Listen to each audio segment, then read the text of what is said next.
உருபொருள் கொடுத்தும் பிற்றை நிலை முனியாது கற்கை நன்றே பிறப்பு ஓரன்ன உடன் வயிற்றுள்ளும் சிறப்பின் பாலால் தாயும் மனம் தெரியும். அது ரொம்ப கவனித்து பாருங்கள். அம்மா பாசங்கிறது உயர்ந்த பாசம். ஆனால் வீட்டில் ஒரு 2 குழந்தை இருக்குன்னு வச்சுக்கோங்களேன்.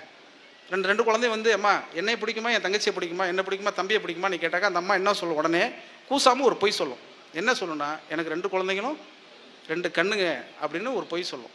ஆனால் ஆரியப்படகணது நடிஞ்ச என்ன சொல்கிறாரு? அப்படிலாம் கிடையாது. பிறப்பு ஓரென்ன உடன் வயிற்றுள்ளும் சிறப்பின் பாலால் தாயும் மனம் தெரியும்ட்டார். எந்த குழந்தை 2 குழந்தைகள் அறிவாக இருக்கோ அந்த குழந்தைக்கு தான் சோத்தில் தெரியாமல் முட்டையை வச்சு கொடுக்கும் உங்கள் அம்மா அப்படிங்கிறத நான் சொல்லலை, அவர் சொல்கிறார். அதுக்கப்புறம் சொல்கிறாரு, ஒரு குடி பிறந்த பல்லோருள்ளும் மூத்தோன் வருகை என எண்ணாது அறிவுடையோன் 6 அரசு செல்லும். நல்லா யோசிச்சு பார்த்துங்க. உலகத்தில் இன்னும் குறிப்பாக இந்தியாவில் இருக்கக்கூடிய அத்தனை காப்பியங்களும் எடுத்துக்கிட்டிங்கன்னா மூத்தவனுக்கு பதவி கொடுக்கலங்கிறது தான் முக்கியமான பிரச்சனையே. நீங்கள் ராமாயணத்தை எடுத்துக்கோங்க, எல்லாமே அதே